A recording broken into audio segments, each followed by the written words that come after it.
Class কি শুরু হয়ে যায়?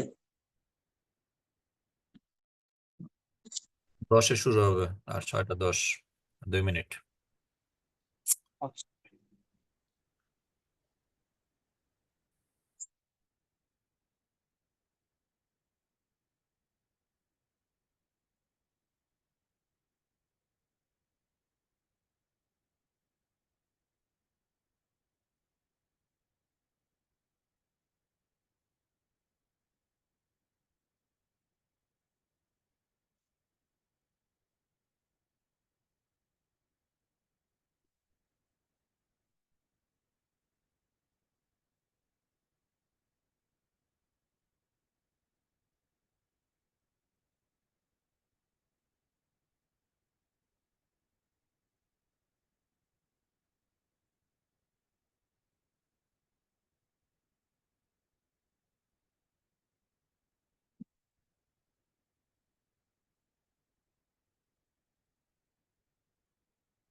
স্ক্রিন দেখতে পাচ্ছেন সবাই?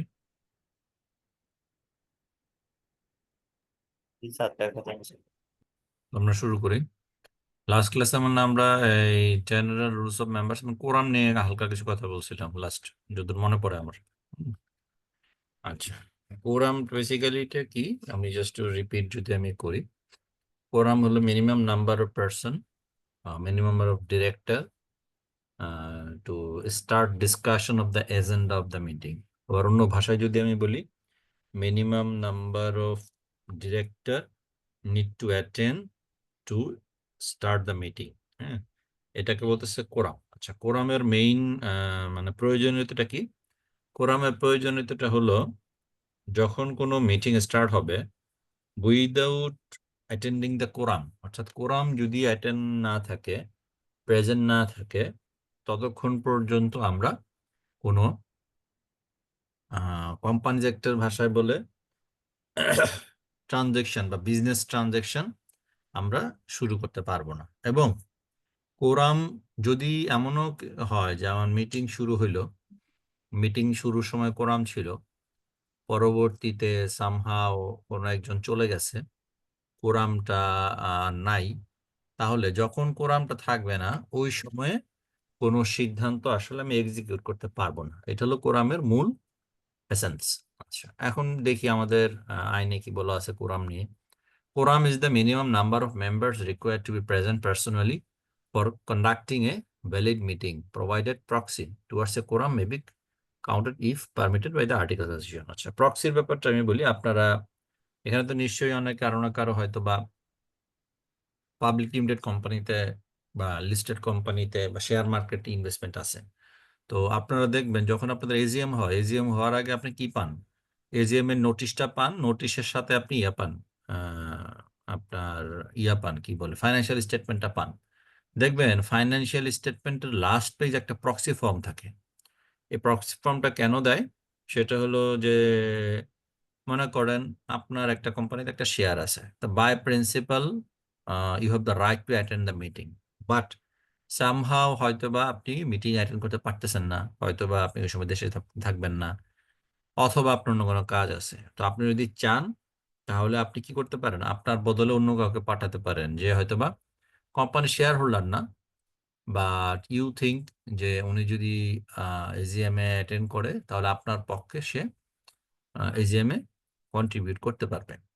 তো সেটাকে বলতেছে প্রক্সি। এবং কোরামের ক্ষেত্রে একইভাবে যদি আমার ডিরেক্টর যদি কাউকে নমিনেট করে যায় তাহলে সেই ক্ষেত্রে সে প্রক্সির মাধ্যমে আমার কোরাম হতে পারে। কিন্তু বাট ইউজুয়ালি ডিরেক্টরদের প্রক্সি ওরা কাউন্ট করতে চায় না, কারণ হলো ডিরেক্টররা হলো মানে কাউন্ট করতে চায় না বলতে আমার যারা ইন্টারনাল ডিরেক্টর আছে তারা চায় না, কারণ হলো স্বাভাবিক ডিরেক্টর যারা দেয়ার ইন্টেলেকচুয়াল পার্সন, অ্যাজ দেয়ার ইন্টেলেকচুয়াল পার্সন, ইন্টেলেকচুয়াল পার্সন তার একজন ইন্টেলেকচুয়াল পার্সনকে কাভার করতে হবে। এবং বোর্ড অফ ডিরেক্টর যদি 10 জন 12 জন মেম্বার থাকে, তো একটা নতুন লোককে আনলেন, তো বাকি যাদের প্রুভেন না হয় তাহলে সিদ্ধান্তটা আমাদের কোনো সমস্যা থাকতে পারে, সেটা এটা চায় না।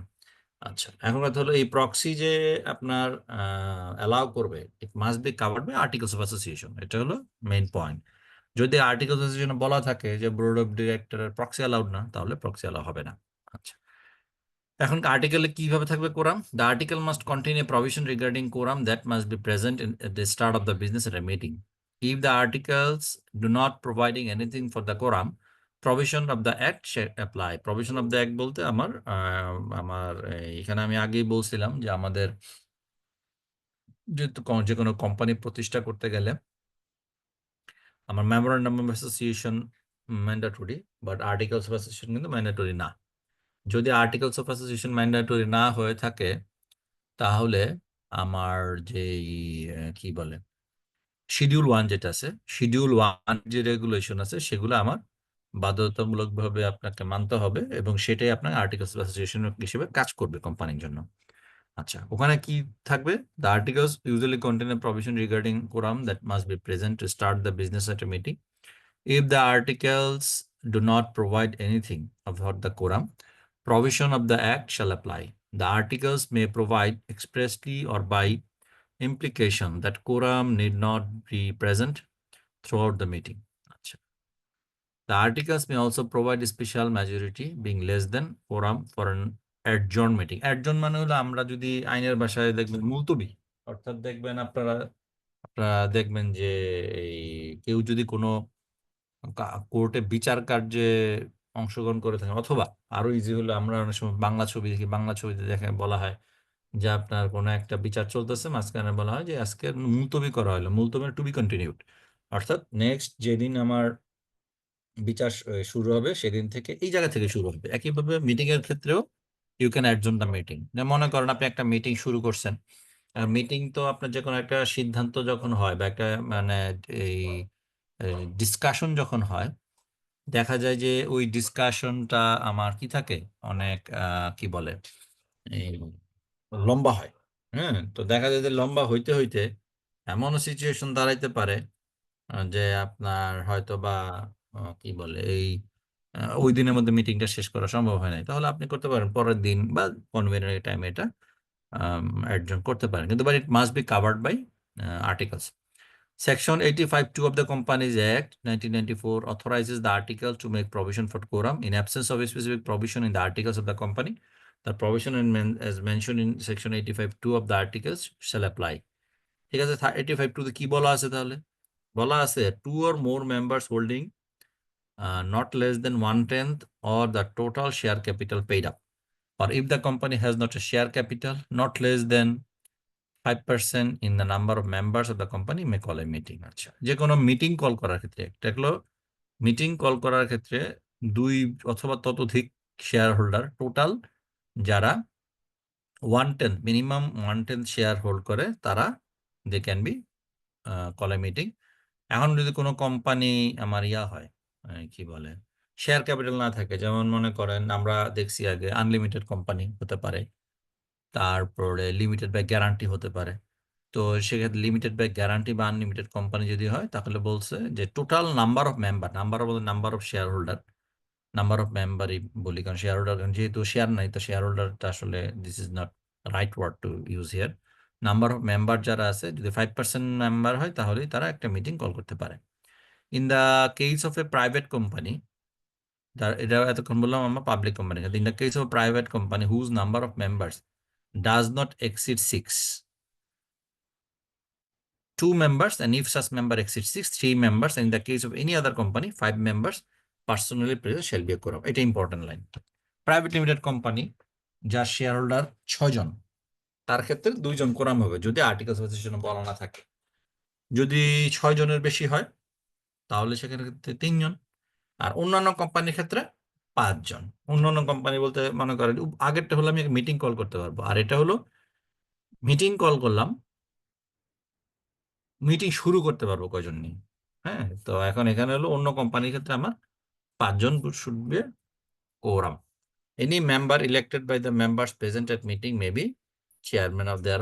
আচ্ছা, এখানে একটা যে কোনো মিটিং এর একটা কনসেপ্ট হলো chairman, there must have a chairman in the meeting. Chairman বলতে who will chair the meeting and continue as a chairman of the meeting. এটা সাধারণত আমার সিলেক্টেড হয় among the board members. Any member elected by the members present at a meeting may be chairman thereof. In the case of company originally having a share capital, every member shall have one vote in respect of each share or each 100 টাকা or stock held by him. Or in any other case, every member shall have one vote. সোজা কথা যে যাদের share capital আছে তাদের every member shall have one vote in respect of each share or each 100 টাকা share stock, অর্থাৎ প্রত্যেক শেয়ারে তার একটা ভোট থাকে। On poll votes may be given either personally or by proxy. Already বলছি যে পোল ভোট যদি হয়, পোল ভোট হলো আপনি মনে করেন কোনো একটা সিদ্ধান্ত নেবেন, জানতে চাচ্ছে। তো আপনার আরেকটা জিনিস খেয়াল করবেন, আপনারা দেখবেন যে আমাদের যেমন বাংলাদেশ সংসদের জিনিস খেয়াল করবেন যে আপনার স্পিকার যে আছে কোন একটা সিদ্ধান্ত কোন একটা পয়েন্টে বলে যে আপনারা এখানে পক্ষে আছেন কিনা হাত তুলুন, তো ওরা বলে হা বলে, আর যারা বিপক্ষে আছে তারা না বলুন না বলে। তাহলে যাদের দেখা যায় হা যদি বেশি হাত থাকে তাহলে হা জয়যুক্ত হয়েছে। এটা ওয়ান টাইপ অফ পোল ভোটের মতোই, কিন্তু but it must be covered in the articles বলা থাকে এই ধরনের ভোট এলাও হবে, তার আমার এই ধরনের ভোট এলাও করে থাকে। The instrument appointing a proxy shall be in writing under the hand and the appointer, or if his attorney duly authorized in writing, or if the appointer is a corporation. আচ্ছা, এখন ব্যাপারটা হলো proxy. Proxy form, proxy must be যে আপনি যেহেতু share holder, তো এই প্রক্সির মধ্যে আপনি you have to sign the proxy form. আচ্ছা, এটা বেসিক্যালি কখন কাজ করে? যেমন আপনার এজিএম, এজিএম এ কিন্তু যেহেতু এটা একটা পাবলিক লিমিটেড কোম্পানির AGM, everyone is allowed to join. So তখনই আপনার কোনো একটা প্রতিষ্ঠানের বোর্ড অফ ডিরেক্টর আপনার প্রক্সি ফর্মটা দেখতে চাবে, যদি আপনি হয়তোবা ওই মিটিং গেছেন, গিয়ে আপনি হয়তো কিছু বলতে চাচ্ছেন, আপনি হয়তো কোনো ভোটে জয়েন করতে চাচ্ছেন, তখন। আদারওয়াইজ এটা সাধারণত দেখতে চায় না, কারণ স্বাভাবিক একটা যেমন গ্রামীণ ফোনের এজিএমে যদি যান, ওখানে আপনার শেয়ার হোল্ডার আছে, আপনি মনে করেন যে 1 লাখ শেয়ার হোল্ডার আছে, 2 লাখ শেয়ার হোল্ডার আছে। এখন 2 লাখ শেয়ার হোল্ডারের মধ্যে মানে 20,000 প্রক্সি ফর্ম আছে, তাহলে 20,000 লোকে কি প্রক্সি ফর্ম চেক করবে? পসিবল না, প্র্যাকটিক্যাল ইজ নট পসিবল। যার কারণে প্র্যাকটিক্যাল যে সিনারিও হলো, যদি আপনি if you want to contribute there, then তারা প্রক্সি ফর্মটা দে উইল চেক। আচ্ছা, এরপর হচ্ছে provided that the appointment of proxy shall not be allowed in case of companies found under section 28 and the proxy may or may not be a member of the company. এটা খুব স্বাভাবিক, proxy তো company share holder দিতে পারবে না। Regulation 52. This is not compulsory as per Section 72 of Schedule 1 of the Companies Act. Provides the following with regard to quorum. Public company, 5 members in present are required for quorum general meeting to pass ordinary resolution or a special resolution or extraordinary resolution. তাহলে কয় ধরনের resolution পাইলাম? 3 ধরনের, ordinary, special, extra ordinary. এখন একটা প্রশ্ন থাকে যে ভাই আমি কোনটারে অর্ডিনারি বলবো, কোনটারে আমি স্পেশাল বলবো, কোনটারে এক্সট্রা অর্ডিনারি বলবো, সেম মিটিং এ 2 ধরনের রেজলিউশন হতে পারে কিনা? আচ্ছা, উত্তর হলো ইয়েস, পারে। এটা অর্ডিনারি রেজলিউশন গুলো হলো আপনার যেগুলা গতানুগতিক সিদ্ধান্ত যেগুলো হয়, যেমন মনে করেন financial statement approve, dividend approve, board of director rotation, এগুলো অর্ডিনারি রেজলিউশন। স্পেশাল রেজলিউশন হয় যদি আপনার স্পেশাল কোনো সার্কামস্টেন্সে কোনো ইস্যু ক্রিয়েট হয়, সেটাকে অবশ্যই ডিক্লেয়ার করতে হয় স্পেশাল রেজলিউশন। যেমন মনে করেন আপনি আর্টিকেলস অফ অ্যাসোসিয়েশন চেঞ্জ আনতে চান, স্পেশাল রেজলিউশন লাগবে। আপনি মেমোরেন্ডাম কোনো চেঞ্জ করতে চান, স্পেশাল রেজলিউশন লাগবে। আপনি পাবলিক লিমিটেড থেকে প্রাইভেট লিমিটেড কোম্পানিতে ট্রান্সফার করতে চান, প্রাইভেট লিমিটেড কোম্পানি থেকে পাবলিক লিমিটেড কোম্পানিতে ট্রান্সফার, স্পেশাল রেজলিউশন লাগবে। জি বলেন, কিছু বলবেন? হ্যালো, ওকে, আচ্ছা। আর এক্সট্রা অর্ডিনারি, এখানে এক্সট্রা অর্ডিনারি কিছু আমার স্পেশাল ইয়ে থাকে, যেমন কোম্পানি উইন্ডিং আপ। হ্যাঁ, আমরা উইন্ডিং আপে পড়বো। উইন্ডিং আপের সময় মনে করেন যে আপনার এই ক্রেডিটরদের কনসেন্ট, সেখানে এক্সট্রা অর্ডিনারি লাগবে। Basically based on the agenda, সেইটার জন্য যেই আউটপুট, যেই মিটিং মাইনুটস আপনার এক্সপ্রেসড হবে, সেটাকে আসলে আমার ordinary or special or extra resolution আমরা বলি। প্রাইভেট লিমিটেড কোম্পানির ক্ষেত্রে বলছি দুইজন, আর two members present in person are required to form quorum for general meeting to pass ordinary special ordinary resolution. Waiting time of quorum, the articles of the company usually provide as to how long from the appointed time the members are required to wait for the quorum. আর্টিকেলে বলা থাকবে হ্যাঁ 30 minute পরে সর্বোচ্চ আমরা শুরু করব, বা 1 ঘন্টা পরে শুরু করব, বা এরকম বলা থাকে কোরাম না হওয়া পর্যন্ত শুরু করব না। ঠিক আছে? and if no quorum is present within the time, the what will happen to the meeting in absence of such provision in the article, the following will be applicable. এখন মনে করেন দুইটা হইতে পারে, একটা হইতে পারে যে আপনি আর্টিকেল বলছেন যে আপনি আধা ঘন্টার মধ্যে কোরাম না হলে মিটিং বাতিল হবে বা মিটিং অ্যাডজর্ন হবে, নতুন করে মিটিং এর শিডিউল হবে। তা আধা ঘন্টা তো হয় নাই, নতুন মিটিং শিডিউল হবে। এখন তারা আর্টিকেলস অফ অ্যাসোসিয়েশন নাই, তারা কি করবে? তাদের জন্য এখানে একটা গাইডলাইন আছে, রেগুলেশন 53 কি বলছে? If within half an hour from the time appointed for the meeting, a quorum is not present, the meeting, if called upon the requisition of members, shall be dissolved. Dissolved মানে meeting বাতিল হয়ে গেল। In any other case, it shall start adjourned to the same day in the next week at the same time. আচ্ছা, এখন দেখেন এখানে একটা line আপনারা মার্ক করেন, if called upon requisition of the members. আচ্ছা, if called upon requisition of the members বলতে অর্থাৎ আপনি যদি কোনো মিটিং, কোনো মেম্বারদের শেয়ার হোল্ডার, অর্থাৎ এটা বোর্ড অফ ডিরেক্টররা কিন্তু ডাকে নাই, কোনো কারণে শেয়ার হোল্ডাররা মনে করতেছে যে যারা বোর্ড অফ ডিরেক্টর আছে তারা প্রপারলি কাজ করতেছে না, কোম্পানির জন্য ফেভারে কাজ করতেছে না, আমাদের এই এই এবং এটা নিয়ে আমাদের একটা কোনো একটা ইস্যু নিয়ে আমাদের একটা সিদ্ধান্ত নেওয়া দরকার। তখন যদি শেয়ার হোল্ডাররা একটা রিকোয়েস্ট করবে বোর্ড অফ ডিরেক্টর, কিন্তু ভাই আপনারা একটা মিটিং ডাকেন, এই ইস্যুটা নিয়ে আমরা ডিসকাস করতে চাই। তো এই মিটিং এ যদি আপনি কোরাম প্রেজেন্ট, সময় মতো প্রেজেন্ট না হয়, এখন এই মিটিং এ কিন্তু আপনার কোরাম প্রেজেন্ট না হওয়াটা অস্বাভাবিক কিছু না। কারণ কি? মনে করেন আপনি কোনো একটা সিদ্ধান্ত নিয়ে ডিসকাস করবেন, সেই সিদ্ধান্তটা হলো এগেইনস্ট দ্য ডিরেক্টরস। তো স্বাভাবিক, ডিরেক্টর হিউম্যান বিং, সে মনে করতেই পারে আমি মিটিং এ যাব না। তো এখন কথা হলো যে ডিরেক্টর যদি যোগ সাজস করে, মনে করেন আমাদের 11 জন ডিরেক্টর আছে কোনো একটা কোম্পানির, কেউই গেল না, চেয়ারম্যানও গেল না, হ্যাঁ, যোগ সাজস করে না আমরা যাবো না, এই সিদ্ধান্ত ওরা নাকি কিভাবে নেবে, তাহলে আধা ঘন্টা পর্যন্ত দেখার পরে মিটিং বাতিল করা হবে, যে ভাই এই মিটিং বাতিল, নতুন করে আবার শেয়ার হোল্ডারদের রিকোয়েস্ট অনুযায়ী নতুন মিটিং এর টাইম দেওয়া হবে।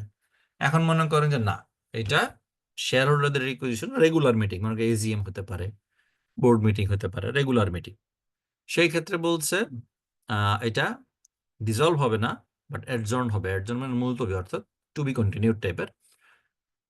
Same day of the next week, মনে করেন রবিবার সকাল 10টায় আমি মিটিং করতে চাইছি, হয় নাই, তাহলে পরের রবিবার সকাল 10টায় auto time at pass company. এখন কথা হলো মনে করেন যে আর্টিকেল যদি বলা থাকে যে না এরকম যদি শনিবার না হয় রবিবার হবে, রবিবার হলে সোমবার হবে, হ্যাঁ, তাহলে দ্যাটস ফাইন। বাট কোথাও কিছু বলা নাই, তখন বলছে যে পরবর্তী সপ্তাহে নেক্সট সেম টাইমে আমার মিটিংটা হবে।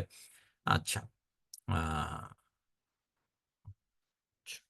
the board of directors shall select one of the members as its chairman, who shall preside at every general meeting of the company. এবং এখানে আরেকটা রেগুলেশন আছে, বোর্ড অফ ডিরেক্টর একজন ডিরেক্টরকে চেয়ারম্যান হিসেবে সিলেক্ট করবে, এবং সাধারণত ফার্দার কোনো পরবর্তী কোনো মিটিং অবজেকশন বা ফার্দার ইলেকশন ছাড়া, সিলেকশন ছাড়া, সেই আসলে সবগুলা meeting till his dissolution of his appointment সে চেয়ারম্যান হিসেবে থাকবে। There is no issue there as per companies act. If at any meeting the chairman is not present within 30 minutes after the time appointed for holding the meeting, the member present shall choose someone of the member of the chairman. অর্থাৎ কেউ যদি chairman যদি somehow present থাকতে পারতেছে না, আধা ঘন্টা পরে বাকি যে মেম্বার আছে তারা, যারা সে বোর্ড অফ ডিরেক্টর আছে, তারা বসে ঠিক করবে যে আজকের মিটিং এর জন্য চেয়ারম্যান কে হবে। আচ্ছা, effect of absence of quorum within waiting time. If within 30 minutes of the time appointed for meeting or such other time as may be mentioned in the article the quorum is not present, the meeting shall stand adjourned, the same as already বলে ফেলছি। Quorum of EGM. এখন আমি দেখলাম, আগে আমরা দেখছি আমাদের 4 ধরনের মিটিং হয়। একটা হলো এজিএম হয়, ইজিএম হয়, স্ট্যাটুটরি মিটিং হয়, বোর্ড অফ ডিরেক্টরস মিটিং হয়। তাহলে এখানে ইজিএম নিয়ে কথা বলছে। The quorum required by the provision of the article of association usually regulate convening an extraordinary meeting. As per section 87(1), 3/4 majority of the members entitled to vote present in a person or by proxies are required to pass an extraordinary resolution. অর্থাৎ যদি extraordinary general meeting এ extraordinary resolution pass করতে হবে, সেখানে অবশ্যই 75% share holder present থাকতে হবে, নাইলে extraordinary resolution pass করা যায় না। কারণ extraordinary resolution very critical resolution. দেখা যায় এগুলো সাধারণত ওয়ান সাইড রেজলিউশন হয়ে থাকে এবং কোম্পানির অস্তিত্ব নিয়ে যখন প্রশ্ন ওঠে তখন এগুলো নিয়ে কথা আসে। Unless the articles provide otherwise, quorum as per Schedule 1 shall be required to conduct extraordinary general meeting. Schedule মান বলতে একটু আগে যেটা বলা আছে, যদি কোথাও বলা না থাকে ওই 2-3 জনের যে হিসাব। Counting of representative towards quorum. Section 86 of the Companies Act, a company which is a member of another company may by resolution of directors authorize any of its official or any other person to act as its representative at any meeting of that other company. And the person so authorized be entitled to exercise the same powers on behalf of the company which he represents as if he were an individual shareholder of that other company. অর্থাৎ এটাকে বলছে company representative. যেমন আমি যদি একটা example দিই, মনে করেন বিকাশের সবচেয়ে বড় শেয়ার হোল্ডার ব্র্যাক ব্যাংক, কিন্তু ব্র্যাক ব্যাংক তো পার্সন না, BRAC bank is an institution. BRAC ব্যাংকের যে বোর্ড আছে তারা কি করবে, একজন রিপ্রেজেন্টেটিভ, অথরাইজ রিপ্রেজেন্টেটিভ দিবে যে ভাই তুমি বিকাশের বোর্ডে যাও on behalf of BRAC bank. So যেহেতু ব্র্যাক ব্যাংকের নিজের কোনো প্রাণ নাই, নিজের কোনো অস্তিত্ব নাই, সরি অস্তিত্ব বলে জিদের কোনো মানে কথা বলার শক্তি নাই, তার যে representative he or she will represent in the বিকাশ বোর্ড, এবং সে যা বলবে সেটা একেবারে সে নিজে শেয়ার হোল্ডার হলে যা করতো তাই ওখানে গিয়ে সে রিপ্রেজেন্ট করবে for the benefit of the company. Quorum must be effective. The mere personal presence is not enough to form quorum. The quorum must be effective members qualified to vote. Therefore, a member not qualified to vote shall not be counted for quorum. Independent director. Independent director have the power to vote, obviously. কিন্তু but independent director হিসেবে কিন্তু তার কিন্তু আসলে as a share holder voting পাওয়ার নেই। তো এবং দেখবেন আপনার যখন কোরাম যখন কথা বলা থাকে,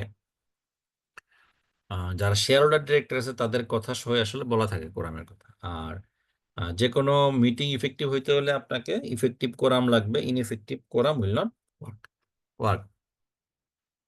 অথেন্টিকেশন অফ অ্যাকাউন্টস। অথেন্টিকেশন বলতে হলো আমার সাইন, বেসিক্যালি আমার ফাইন্যান্সিয়াল স্টেটমেন্ট আমরা অবশ্যই যারা আমরা চাকরি করি বিভিন্ন কোম্পানিতে অবশ্যই আমরা ফাইন্যান্সিয়াল স্টেটমেন্ট দেখছি। যারা যারা চাকরি করি না, পড়ার মধ্যে আছি, তারাও আশা করি দেখছি বা দেখে না থাকলে দেখবেন। সেটা হলো আপনি যেটা করতে পারেন, যে কোনো একটা ওয়েবসাইট থেকে আপনার পাবলিক লিমিটেড কোম্পানির যে কোনো কোম্পানির ফাইন্যান্সিয়াল স্টেটমেন্টটা ডাউনলোড করে জাস্ট সিগনেচারের পেজগুলো, আপনি ব্যালেন্স শিট, ইনকাম স্টেটমেন্টের পেজগুলো দেখলে বুঝবেন যে আসলে who are the basically signatory of the financials. আচ্ছা দেখেন, আমার ফাইন্যান্সিয়াল কোম্পানিজ একটা তো ফাইন্যান্সিয়াল স্টেটমেন্ট বলে না, এই কোম্পানিজ অ্যাক্ট যেহেতু সেই আমি আগেও বলছি আপনাকে, এই কোম্পানি একটা 1913 সালের কোম্পানিজ অ্যাক্ট, সেটাই কন্টিনিউ হইতে হইতে এখনো চলতেছে। সামনে হয়তো আমরা নতুন কোম্পানিজ অ্যাক্ট দেখবো, কারণ কোম্পানিজ অ্যাক্ট 2023 একটা ড্রাফট ছিল, এটা ফাইনাল স্টেজে ছিল, ডিউ টু গভর্নমেন্ট চেঞ্জ এটা আসে নাই। সো ইন ফিউচার সামনে অচিরে আমরা এটা দেখতে পাবো, কারণ আমাদের যে কোম্পানিজ একটা আছে এটা আসলে ভেরি মাচ ব্যাকডেটেড। তো সেটাকে আরো আপডেট করে ওই নতুন কোম্পানি একটা করা হয়েছিল, সামনে হয়তো আসবে। তো ওখানে দেখবেন আপনার 2 ধরনের কোম্পানি আমরা মার্কেটে দেখে থাকি। একটা হলো আমার মানে যেটা ইউজুয়ালি ভিজিবল আমাদের কাছে, একটা হলো পাবলিক লিমিটেড কোম্পানি, একটা হলো প্রাইভেট লিমিটেড কোম্পানি। তো প্রাইভেট আমরা যদি দেখি, according to company act, the balance sheet, profit and loss account, income and expenditure account shall be signed on behalf of the board of director. ব্যাংকের ক্ষেত্রে in case of banking company by the manager আর managing agent, এখানে manager managing usually CEO বোঝাচ্ছে, CEO ছাড়া অন্য কেউ হতে পারে, কিন্তু but usually CEO is the manager managing agent. If any or 3 directors where the number of directors is more than 3, অর্থাৎ 3 জনের বেশি ডিরেক্টর হলে তাহলে 3জন ডিরেক্টর সাইন করবে, আর একজন কি সাইন করবে, ম্যানেজার ম্যানেজিং সিইও সাইন করবে। If their number is not more than 3, ঠিক আছে, and three directors where the number of directors is more than three, R by all the directors if their number is not more than three, আছে দুইজন director, তাহলে সব director sign করবে। তাহলে সর্বোচ্চ কতজন সাইন করতে পারবে? এখানে তিনজন, আর সিও চারজন। In case of any other company, এখন ব্যাংক কোম্পানি ছাড়া অন্য কোনো কোম্পানি যদি হয়, vice managing agent, manager, secretary, এখানে দেখেন, এখানে আগেরটার মধ্যে কিন্তু ব্যাংক কোম্পানির ক্ষেত্রে কোম্পানি সেক্রেটারির অপশনটা নাই, কিন্তু other than bank company company secretary একটা অপশন আছে, ম্যানেজিং এজেন্ট, সিইও অথবা secretary, if any or by not less than two director, অর্থাৎ মিনিমাম দুইজন director of the company and one of whom shall be the managing director. অর্থাৎ তাহলে উপরে যদি আমি নিজে দিয়ে আলাদা ম্যানেজিং ডিরেক্টর কাভার করি, তাহলে উপরে ম্যানেজিং ডিরেক্টর ছাড়া কেউ একজন হবে, হতে পারে সে সিএফও, হতে পারে কোম্পানি সেক্রেটারি। আপনারা দেখবেন ম্যাক্সিমাম জায়গায় কোম্পানি সেক্রেটারি, অনেক জায়গায় সিএফও সাইন করে, এক জায়গায় কোম্পানি সেক্রেটারি সাইন করে। তো আমার তাহলে এখানে কি দাঁড়ালো, ব্যাংক কোম্পানির ক্ষেত্রে টোটাল চারজন সিগনেটরি, একজন ম্যানেজার, ম্যানেজিং এজেন্ট, সে হতে পারে সিইও, আর আদার দেন দ্যাট তিনজন ডিরেক্টর। আর যদি ডিরেক্টরই যদি তিনজনের কম হয়, more than three or by all, ঠিক আছে, যদি তিনজন হয়, তিনজনের বেশি হয়, তিনজন থাকলে তাহলে যারা আছে সবাই সাইন করবে। আর অন্য কোনো কোম্পানির ক্ষেত্রে, ব্যাংক কোম্পানি ছাড়া, তাহলে ম্যানেজার, ম্যানেজিং এজেন্ট অথবা সেক্রেটারি, এবং দুইজন ডিরেক্টর, যেখানে আমাদের একজন থাকবে কে, আমার managing director, and two director of the company and one of whom will be managing director, তাহলে তিনজন। When the total number of directors of the company for the time being in Bangladesh is less than the number of directors whose signatures are required by clause 1 and 2 above, then by all the directors in Bangladesh, or if there is only one director in Bangladesh, by such a director. But in such a case, a statement by such director explaining the reasons for non-compliance with the provision of the section 189 shall have to be attached. এখন মনে করেন যে director সব দেশের বাইরে আছে, তাইলে ওই যেটা বললাম, তিনজন আর দুইজনের বাদে, মানে এতজন ডিরেক্টর যারা আছে সবাই করবে, এখন কেউই নেই, তাহলে আমার কেন এটা নন কমপ্লায়েন্স হলো, বা আপনার যদি একজন কম থাকে কেন নন কমপ্লায়েন্স হলো, ওই রিজনটা সব ফাইন্যান্সিয়াল স্টেটমেন্ট, অর্থাৎ আমরা তো অ্যানুয়াল রিপোর্ট বলি, অ্যানুয়াল রিপোর্ট এটা অ্যাটাচ করে দিতে হবে। The balance sheet, profit and loss account and income statement, expenditure account shall be audited, অর্থাৎ before you approve it must be audited. কারণ audited financial statement you approve, unaudited financial statement তো আপনি সাধারণত approve করবেন না AGM এ। The auditors report shall be attach, that সেখানে auditors রিপোর্টটা দেওয়া থাকবে। ওকে, আচ্ছা, আমরা এখন নামাজে যাই।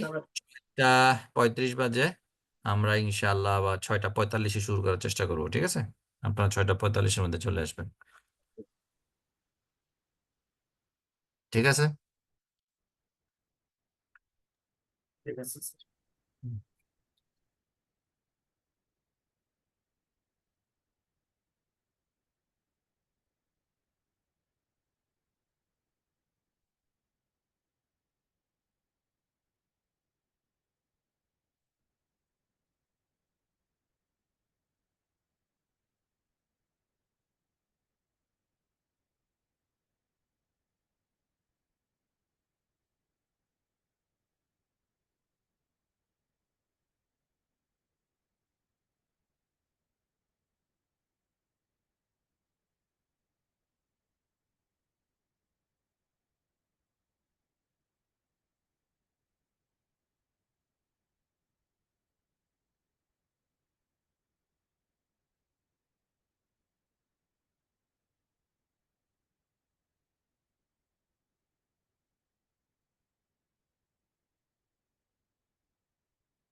এটা কোন চ্যাপ্টারটা করানো হচ্ছে?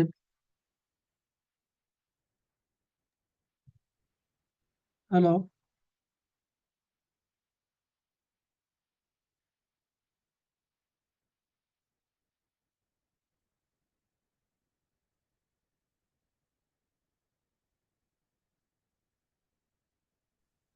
হ্যালো, কোন চ্যাপ্টারটা করানো হচ্ছে ভাই এটা? মাহবুব আলম বলেন।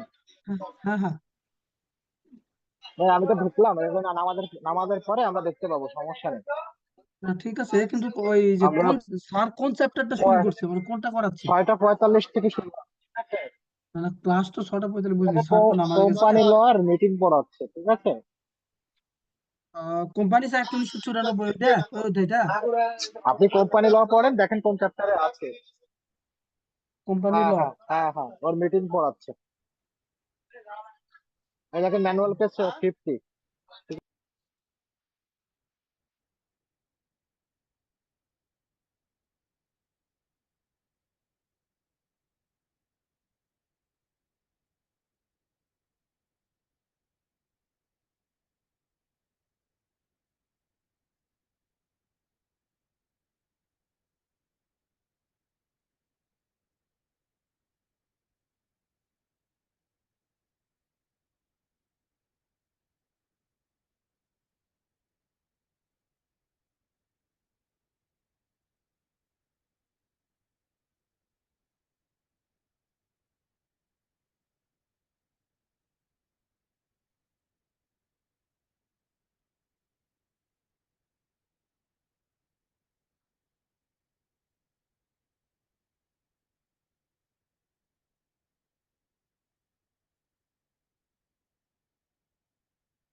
আপা, এই যে আমাদের স্যাররা যে ইয়েগুলো দেখে পড়া, এগুলোর সাথে আমরা অনেক সময় যে নিউ মার্কেট থেকে যে বইগুলো কিনি, এগুলোর সাথে তো তেমন মিল খুঁজে পাই না। স্যাররা আসলে কোন বইগুলো দেখে পড়ায় বলতে পারবেন কেউ? ভাই এটা সিএর ম্যানুয়াল। হ্যালো, হ্যাঁ, সিএম এর ম্যানুয়াল। ভাই আমি একটু বলবো। হ্যাঁ, বলেন সিএমএ ভাই। না সিএ। সিএম ম্যানুয়াল বলেন তো ভাই, আপনি সিএ বলেন। আইসি আইসি এ বি, ঠিক আছে, যে ওরা যে বইগুলো পড়ে আমরাও সেই বইগুলো পাবো আর কি, ঠিক আছে। আপনি হ্যান্ডবুক পেয়েছেন? হ্যান্ডবুকটা পাইছি, ওটা আমি যেদিন ভর্তি হই ওই দিনই নিছি। আইসি সি, আচ্ছা, ওই বুকে দেখেন যে কন্টেন্ট কি কি আছে, আপনার সাবজেক্টের কন্টেন্ট কি কি আছে, সিলেবাসের মানে ব্রেকডাউনটা কিভাবে আছে, বুঝতে হ্যাঁ হ্যাঁ, পারছেন? ওটা দেখছি, ওটা দেখছি। এখন বিষয় হচ্ছে হ্যাঁ আপনি মার্কেটে যে বইগুলো পাবেন সেটা তো হুম। একরকম হবে না। এখন আইসিএমইবি আপনাকে যে বুক বা ম্যানুয়াল দিবে সেটা থেকে বেসিক্যালি আর কি টেক্সট বুকের মতো আর কি ফলো করা হবে। এরপরে আপনি যা এখন কথা রেফারেন্স হচ্ছে বই। যে ওই ওই ম্যানুয়ালটাই তো ওরা দিচ্ছে না, 4 মাস হয়ে গেল, 4 মাস পর তো পরীক্ষা, তাহলে দিবে কোন দিন? ও আচ্ছা, আমাদেরকে আমরা তো এই মাসে আর কি অ্যাডমিশন নিয়েছি, এই জন্য আমরা জানি না যে 4 মাস ধরে দেয়নি। ওরা বলছে যে সময় লাগবে, পয়লা বৈশাখের পরে আর কি দিবে, এই মাসে দিবে আর কি। আইডি কার্ডও তো আমি তো দেয়নি। ভর্তি হয়েছি জানুয়ারিতে, সেই ও জানুয়ারি আচ্ছা, থেকে এখন পর্যন্ত। সমস্যা নেই, এটা হ্যালো, জি, আসসালামু আলাইকুম স্যার। পারবেন। এই আমরা বিজনেস শুরু লেভেল খুব করি। একটা ডিফিকাল্ট হবে না, পারবেন। হ্যাঁ, আমরা তাহলে শুরু করি, ঠিক আছে? তো আমরা নামাজের আগে দেখতেছিলাম যে আমাদের ফাইন্যান্সিয়াল স্টেটমেন্ট আসলে সাইন করবে কতজন, কে কে সাইন করতে পারবে। ব্যাংক কোম্পানির একটা আলাদা কিছু বলা আছে, এগুলো এখানে এক্সপ্রেস করা আছে, একটু আমরা দেখি। According two section 38(2) of the Bank Companies Act 1991, balance sheet, profit and loss, and financial report shall be signed by, in the case of a banking company incorporated in Bangladesh, that means listed যারা সাধারণত বাংলাদেশে bank যারা আছে, Bangladesh incorporate বলতে অর্থাৎ বাংলাদেশে যারা company হিসেবে registered in Bangladesh by the managing director or the CEO of the company, and where there is more than 3 directors of the company, by at least 3 of those directors, and where there are not more than 3 directors, all the directors। অর্থাৎ এখানে bank companies একটা আলাদা করে বলে দেওয়া হয়েছে সিইওর কথা, কিন্তু কোম্পানিজ একটা সিইওর কথা বলা নাই ব্যাংকের ক্ষেত্রে, সেখানে বলা আছে ম্যানেজার, ম্যানেজিং এজেন্ট। তো মনে রাখতে হবে যদি কোনো অ্যাক্ট কন্ট্রাডিক্ট করে তাহলে যেটা যেই ইন্ডাস্ট্রির জন্য most applicable that will prevail. আচ্ছা, তাহলে এখানে ব্যাংক কোম্পানিজ একটা প্রিভেল করবে। And in the case of banking company incorporate outside Bangladesh, যেমন যারা বাংলাদেশে ব্রাঞ্চ অফিস আছে, যেমন ইস্টার্ন চার্টার ব্যাংক, এইচএসবিসি, সিটিএন, তাদের জন্য এগুলো by the manager or managing agent of the principal office of the company. তো বাংলাদেশে যদি চিফ হিসেবে সিইও থাকে, সিইও, কান্ট্রি ডিরেক্টর থাকলে কান্ট্রি ডিরেক্টর, ম্যানেজিং ডিরেক্টর থাকলে ম্যানেজিং ডিরেক্টর, এক এক কোম্পানি এক এক নামে ডাকে, তাহলে সে এবং by another officer next to seniority, অর্থাৎ নেক্সট লেভেলে সে সিএফও হতে পারে, সে একটা বিজনেসের হেড হতে পারে, সে চিফ রিস্ক অফিসার হতে পারে, অর্থাৎ এই দুইজন সাইন করবে ফ্রম দ্য কোম্পানি। আর মনে রাখতে হবে আমাদের অডিট রিপোর্ট তো সাইন করে অডিটর। সো একইভাবে ফাইন্যান্সিয়াল স্টেটমেন্ট আপনারা যদি দেখেন, আপনাদের ব্যালেন্স শিট এবং পিএনএল, প্রফিট অ্যান্ড লস, সেখানেও কিন্তু অডিটরের সাইন থাকে। এবং অডিট রিপোর্ট যেটা থাকে, অডিট রিপোর্টে কিন্তু শুধুমাত্র অডিটরের সাইন থাকে, সেখানে কিন্তু ম্যানেজমেন্টের যারা রিপ্রেজেন্টেটিভ, যেটা তখন বললাম, তাদের সাইন থাকে না। এরপরে board report authentication and consequences of default. As per section 184(1), there shall be attached to every balance sheet laid before a company in the general meeting, general AGM বোঝাচ্ছে, a report by the board of director which shall include কি থাকবে, statement of the company's affair, both the balance sheet, amount if any which the board proposes to carry to in a reserve in such balance sheet। যদি কোনো ওই বছর কোনো রিজার্ভে টাকা, মানে আপনি রিটেন আর্নিংস থেকে কোনো রিজার্ভে টাকা ট্রান্সফার করতে যান, এরকম কোনো এজেন্ডা থাকে, তো that should be there.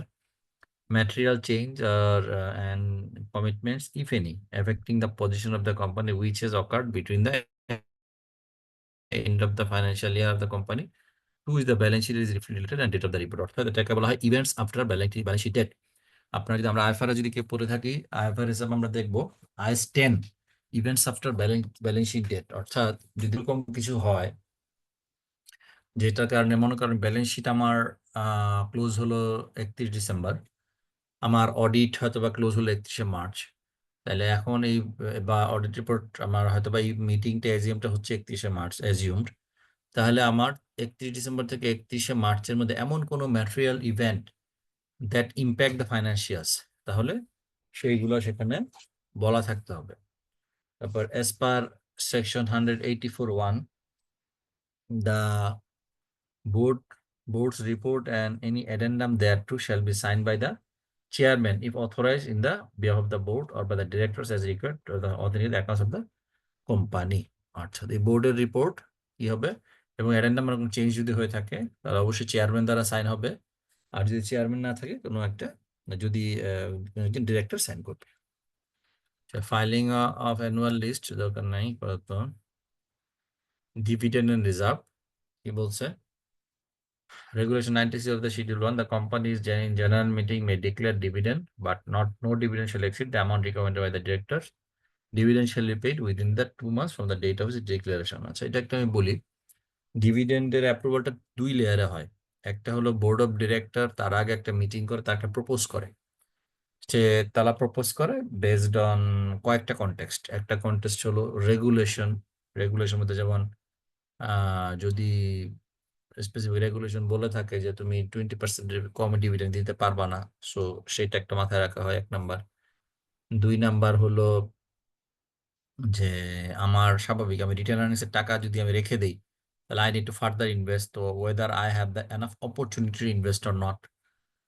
R 3 number হলো আমি কোম্পানি দ্যাট মিনস এক্সটেন্ড করতে চাই কিনা। কিছু কিছু কোম্পানি থাকে অবজেক্টিভ ড্রিভেন কোম্পানি, যেমন মনে করেন যে কোভিডের টিকা, হ্যাঁ, তো এখন যদি কোনো কোম্পানি আপনার এস্টাবলিশড হয় যে সে শুধু কোভিডের যে ভ্যাকসিন সেটা প্রডিউস করবে, তাহলে এখন তো কোভিড নাই, তাহলে কোভিড যেহেতু শেষ কোম্পানি অ্যাবলিশ হয়ে যাবে বাই প্রিন্সিপাল। এখন মনে করেন যে এখন যদি মনে করেন না covid there is a covid, বা এটা হয়তো বা আম, আহ, ঢালাওভাবে প্রচারিত না, আমরা জানি না কার কোভিড হচ্ছে কোভিড হচ্ছে না, বা কোভিড প্রথম দিকে যে সিভিয়ার ছিল যে মানুষ মারা যাইতো ওই জিনিসটা এখন নাই, ওইটা হয়তো আমরা দেখা যাচ্ছে না, ঠিক আছে, তো এই কারণে নাই। তো ওইরকম যদি অবজেক্টিভ ড্রিভেন হয় এগুলোর উপর বেস করে আসলে ডিভিডেন্ড ডিক্লেয়ার করা হয়। ডিক্লেয়ার করার পরে সেটা প্রপোজ করা হয় ইন দ্য এজিএম এবং শেয়ার হোল্ডাররা সেটা অ্যাপ্রুভ করে।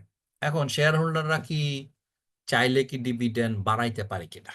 না, শেয়ার হোল্ডাররা বোর্ড অফ ডিরেক্টররা প্রথমে যেটা প্রপোজ করছে প্রপোজালে বেশি নিতে পারবে না, বাট যদি কোনো শেয়ার হোল্ডার মনে করে যে না ভাই আমার কোম্পানি ইজ গ্রোয়িং, তারা 30% ডিভিডেন্ড প্রপোজ করছে, আমরা মনে করি না কোম্পানি যেহেতু গ্রোয়িং ফার্দার ইনভেস্টমেন্ট দরকার, এখন ইনভেস্টমেন্টের টাকা যদি থাকে দ্যাটস ফাইন, টাকা না থাকলে আমাকে লোন করতে হবে স্বাভাবিক, তো লোন না নিয়ে তুমি আমার টাকা ইনভেস্ট করো, তুমি আমাকে 30% না 20% দাও, এটা শেয়ার হোল্ডাররা পারে। অর্থাৎ যেটা বোর্ড অফ ডিরেক্টররা আপনার প্রপোজ করছে তার থেকে তারা কম অ্যাপ্রুভ করতে পারে কিন্তু বেশি অ্যাপ্রুভ করতে পারবে না। আচ্ছা, এজিএম হওয়া থেকে, এজিএম এ তো আসলে ডিক্লেয়ার হবে, এজিএম হওয়া থেকে 60 দিনের মধ্যে আপনার ডিভিডেন্ড দিয়ে দিতে হবে।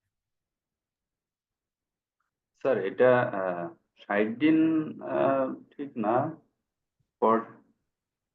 45 ডেজ না স্যার এটা?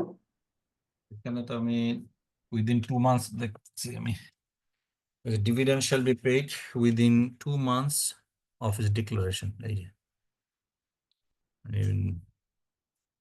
From the date of declaration. তাহলে আমার তাহলে রেগুলেশনটা চেক করতে লিস্টিং রেগুলেশনে বলা আছে স্যার। আচ্ছা, সেটা লিস্টিং এটা। আর আমি এখন যেটা বলবো কোম্পানিজ একটা, এখানে দেখেন একটা জিনিস খেয়াল রাখতে হবে, কারণ এটা কিন্তু আপনার ফর অল, দ্যাট মিনস সেটা হোক প্রাইভেট লিমিটেড হোক পাবলিক লিমিটেড, লিস্টিংটা কিন্তু আবার শুধু পাবলিক লিমিটেড। সো আমি যখন কোম্পানিজ একটা অ্যাসপেক্ট থেকে বলবো চেষ্টা করব কোম্পানিজ একটা অ্যাসপেক্টটা কভার করতে, ইন এডিশন টু দ্যাট আমি অন্য কোনো রেগুলেশনটা জানলে সেটা কভার করবো, ঠিক আছে, যে স্যার নিচে আমরা আছে। এক্সামে কি মানে এটাই ফলো করবো যেটা আমরা পড়তেছি, মানে অন্য কোনো রেগুলেশন বা আচ্ছা, অ্যান্সার দেওয়া এখানে যাবে? যদি আপনার ডিভিডেন্ড মনে করেন যদি পরীক্ষা আসে, এখন ডিভিডেন্ডের ক্ষেত্রে আপনার মনে করেন যে লিস্টিং রেগুলেশন আছে, কোম্পানি যেটা আছে, দুইটা কন্ট্রাডিক্ট করে, তখন দুইটাই আমরা উল্লেখ করব যদি আমরা পারি। আর যদি মনে করেন আমি পারি না, আমি শুধুমাত্র কোম্পানির একটা জানি, তাহলে কোম্পানির একটা বলবো, ঠিক আছে। বুঝতে পারছি, থ্যাংক ইউ স্যার। আচ্ছা, স্যার প্রোভাইডেড একটা বিষয় একটু জানার ছিল আমার এখানেই আর কি, একটু রেলিভেন্ট মনে হলো আমার কাছে। মানে এমন কি কখনো হতে পারে বা এরকম কোনো নিয়ম আছে কিনা যে কোম্পানি ডিভিডেন্ড ডিক্লেয়ার করলো, সাপোজ হচ্ছে 2023 জুনে ডিভিডেন্ড ডিক্লেয়ার করেছে 10% হুম সব শেয়ার হোল্ডারদের জন্য, কিন্তু তারা একটা সময় পরে এসে মনে করতেছে ফাইন্যান্সিয়াল ক্রাইসিসের জন্য যে 2024 যে এজিএমটা হবে, 23 ডিভিডেন্ড যেটা ডিক্লেয়ার করেছে এজিএম এ অ্যাপ্রুভ করেছে, 24 ফার্দার পরের বছরে ডিভিডেন্ড দেওয়ার জন্য ওই এজিএম এ এসে তারা ওই ডিসিশনটা চেঞ্জ করতে পারে কিনা। মানে পারবে না, তারা এখন এসে পারবে না, বলতেছে যে অলরেডি ডিসবার্স হয়ে গেছে না। এখানে দেখেন, না, যখন আপনি ডিসবার্স যদি না হয়, সে যদি ডিসবার্স হচ্ছে আপনাকে ডিলে বলে করে, দিচ্ছে 60 দিনের মধ্যে করতে হবে, তার আগে আপনার কোনো সে সুযোগ নেই। জরিমানা দিবে, জরিমানার বিধান আছে, সে দেয়নি, পার ডে যে জরিমানাটা আছে সেটা সে দিবে। কিন্তু সে এখন এসে বলতেছে যে আমি আগে তো বলেছিলাম সব শেয়ার হোল্ডারদের জন্য দিয়েছি, কিন্তু এখন এসে বলতেছে যে আমি এক্সক্লুডিং স্পন্সর এন্ড ডিরেক্টর। তো এইটা তারা করতে পারে কিনা পরের রেজিমে, পরের বছরে এসে আর কি। এইটা আসলে পরের রেজিম তো অনেক সময়, এতদিন পর্যন্ত এখন আপনি তো আর একটা এজিএম করে পরের ওজিএমে পরে সিদ্ধান্ত নিয়ে পরের রেজিমের জন্য অপেক্ষা করতে পারবেন না। আর দ্বিতীয় কথা হলো যে এখানে কয়েকটা জিনিস আছে। একটা জিনিস হলো এসএসসি যে রেগুলেটর, ডিএসসি যে রেগুলেটর। এসএসসি ডিএসসি আপনাকে এটা দিবে কিনা করতে, কারণ হলো এসএসসি তো আপনাকে কন্টিনিউয়াসলি পোক করতে থাকবে। আপনি এজিএম করছেন, আপনি আমাকে কনফার্ম করেন যে ডিভিডেন্ড আপনি পে করছেন কিনা। এখন আপনি ডিভিডেন্ড পে করেন নাই, আপনি জরিমানা দিতে চাচ্ছেন। এখন জরিমানা কেন দিবেন ইন্টেনশনালি? কারণ আপনি জরিমানা দিয়ে যে কষ্ট আসবে, সেটা দিয়ে তো আপনি মনে করেন যে আপনার যে কস্ট না, অফ তাদের ক্যাপিটাল ক্যাটাগরি তো ডাউনগ্রেড হয়ে যাচ্ছে, তাদের শাস্তি তো একদিক থেকে হচ্ছেই, ক্যাটাগরি তো ইনস্ট্যান্টলি বিভিন্ন চেঞ্জ হয়ে ভাবে যাচ্ছে। হচ্ছে, এখানে ডাউনগ্রেড হচ্ছে, আপনার অন্যান্য জায়গায় প্রবলেম হবে। আপনি লোন নিতে যান, লোন পাবেন না তো।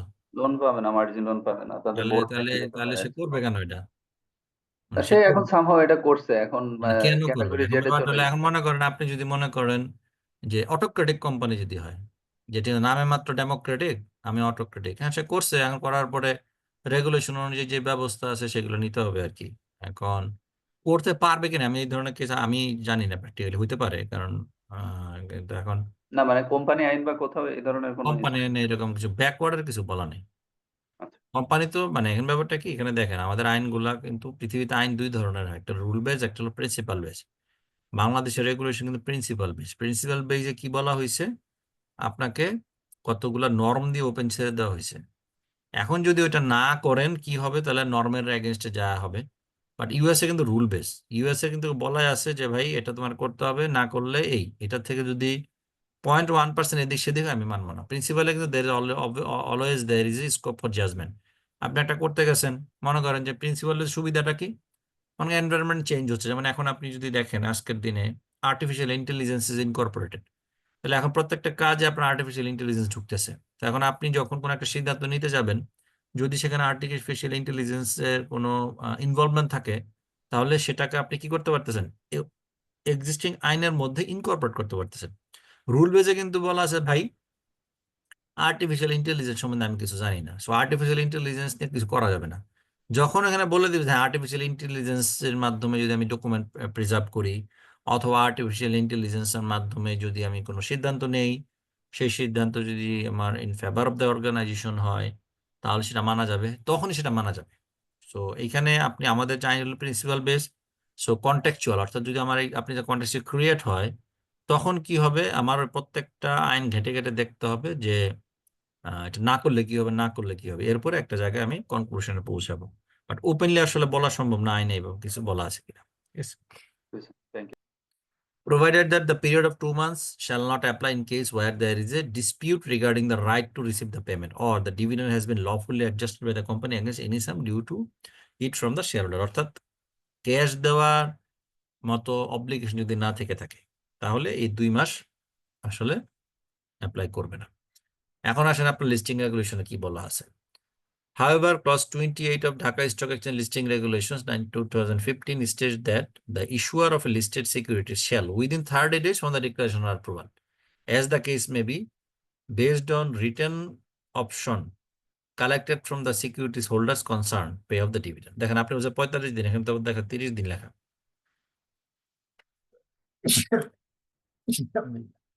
জি স্যার, ওটা ভুল ছিল আর কি, 30 দিনই হ্যাঁ, হবে। এজিএম থেকে 30 ডেজ এর মধ্যে পেমেন্ট করতে হবে, আর পরবর্তী 7 ওয়ার্কিং ডেজ এর মধ্যে ডিভিডেন্ড কমপ্লায়েন্স রিপোর্ট দিতে হবে।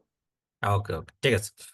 through transfer of cash dividend to the bank of securities holders depositing into the security holders account, provided that security holders will bear the applicable service charge, if any, of the securities holders banker. এটা আমরা ওই যে BO account charge যেগুলো তো আমরা নিজেরা bear করি। And also that the issuer shall simultaneously issue a letter of intimation of the securities holder containing, among others, the amount of tax deducted at source, if any,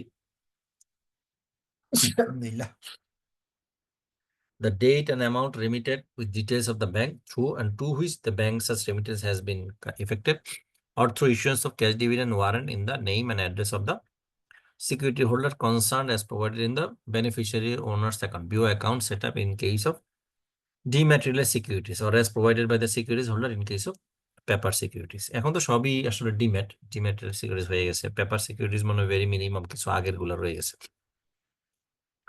Pro transfer of stock dividend into the BO account of the shareholder in case of dematerialized share, and through issuance and delivery of the share certificate to the shareholder in case of paper share. An issuer of listed securities which makes a default in complying with provision of sub-regulation 1, respective directors, officers shall be jointly and severally liable to pay out to the exchange a penalty of taka 5,000 only for every day during the default continuance, provided that exchange shall notify the effect of such default and the name of defaulting issuer by notice or through online news or of the exchange. Provided further that any action under this sub-regulation 2 shall be without prejudice to the action or steps taken by any other person or authority. এই regulation গুলো আগে আমরা পড়ছি আর দেখলাম না, এখানে দেখেন question আছে কতগুলো আপনারা একটু দেখবেন এগুলো। আচ্ছা, এরপর চলে আসি director. Book maintaining books of account. Maintaining books of account হলো আপনার রেজিস্টার্ড অফিস। প্রথম কথা হলো যে আমার কোম্পানি যে রেজিস্টার্ড অফিস, অর্থাৎ আমি যখন মেমোরেন্ডাম অফ অ্যাসোসিয়েশন অ্যাপ্রুভ করব ওখানে there is a clause of registered office. তো আপনি রেজিস্টার্ড অফিসে সকল ধরনের বুকস অফ অ্যাকাউন্টস আপনাকে মেইনটেইন করতে হবে। কি মেইনটেইন করতে হবে? The director shall cause to be kept proper books of account with respect to all sums of money received and expended by the company, অর্থাৎ সকল ধরনের আয় এবং খরচ, and the matters in respect of which the receipts and expenditure take place, cash expense, cash কি বলে income, all sale purchase of goods by the company, all the assets and liability of the company, cost account where applicable. প্রথম তিনটা দিয়ে আসলে সব cover করে ফেলে, কিছু বাদ থাকে না। আর লাস্ট ওয়ান হলো যে ম্যানুফ্যাকচারিং অর্গানাইজেশনকে যদি আপনার কস্টিং এর কিছু থেকে থাকে তাহলে সেগুলো সে মেনটেন করবে। সার্ভিস অর্গানাইজেশনে তার কস্টের কিছু নাই, ম্যানুফ্যাকচারিং গুলোতে আমার কস্টিং এর লাগে, ট্রেডিং এর কস্টিং এর কিছু নেই। The books of account shall be kept at the register office, যেটা বললাম already, of the company or at such other place as the directors may think fit, and shall be opened to inspection by the directors during business hour. অর্থাৎ আপনার financial statement অবশ্যই যেটা approved financial statement যেটা হবে সেটা সবার জন্য open থাকতে হবে to do inspection or audit, যেটা আমরা বলি। এবং এটা বিজনেস আওয়ারের মধ্যে হইতে হবে, নন বিজনেস আওয়ারে আসলে অ্যালাউয়েবল না, কারণ there is a scope for আপনার ইনফরমেশন চুরি হওয়ার একটা সুযোগ থাকে এই জন্য। The director shall from time to time determine whether or to what extent and at what times and places under what conditions or regulations the accounts and books of the company or any of them shall be open to the inspection of members not being a directors, and no members not being a director shall have any right of inspecting any account or books of accounts of the company except as confirmed by law or authorized by the directors or by the company in general meeting. আচ্ছা, এখানে the director shall, as required by section 183-84 of the Companies Act, cause to be prepared and to be laid before the company in general meeting, যেটা AGM বলি আমরা, such profit and loss accounts, income or expenditure account, balance sheet and reports as are referred to in those sections.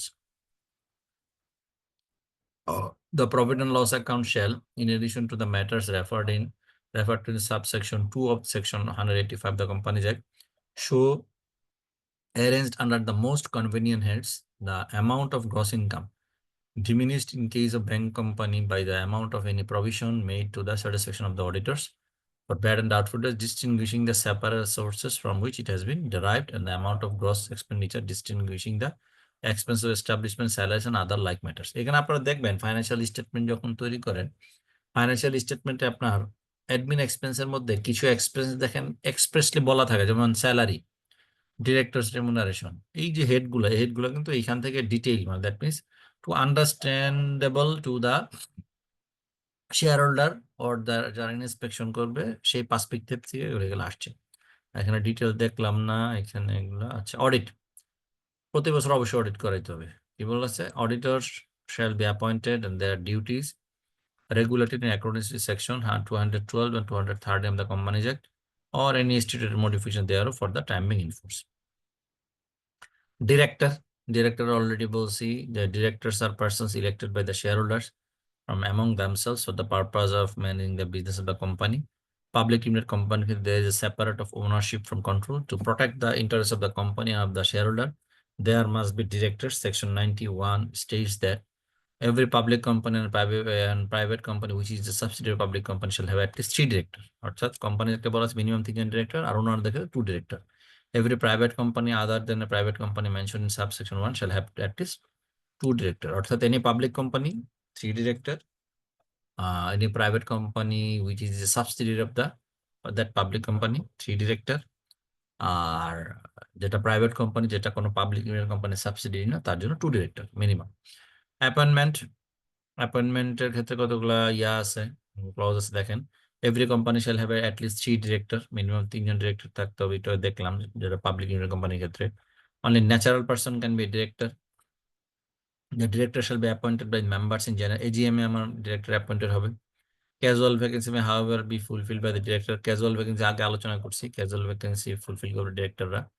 Duration of office of the director shall be liable to determination at any time by retirement of in rotation, অর্থাৎ ডিউরেশনটা ঠিক করা থাকতে হবে কত দিনের জন্য হবে, এবং রোটেশন ওই সময় যখন ডিউরেশন টাইমে সে রিটায়ার করবে রোটেটর নতুন ডিরেক্টর হতে পারে, সে রিঅ্যাপয়েন্ট হতে পারে, নতুন ডিরেক্টর আসতে পারে। A consent in writing by persons to act as director must be filed with the register, অর্থাৎ এনওসি, অর্থাৎ একজন ডিরেক্টর অবশ্যই তার কনসেন্ট আরজিসিকে জানাবে যে I have no objection to become the director of the company.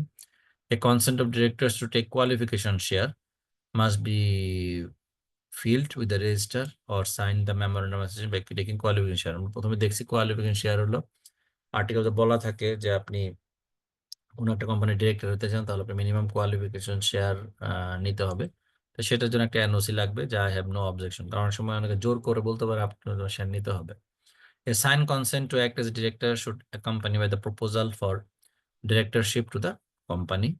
A director away from Bangladesh for a consecutive period of at least 3 months may appoint his alternate director, মানে যতদিন যে থাকবে, অর্থাৎ 3 মাসের বেশি সময় যদি মিনিমাম 3 মাসের বেশি সময় যদি সে বাইরে থাকে তাহলে অল্টারনেট ডিরেক্টর অ্যাপয়েন্ট করতে বলতে পারে।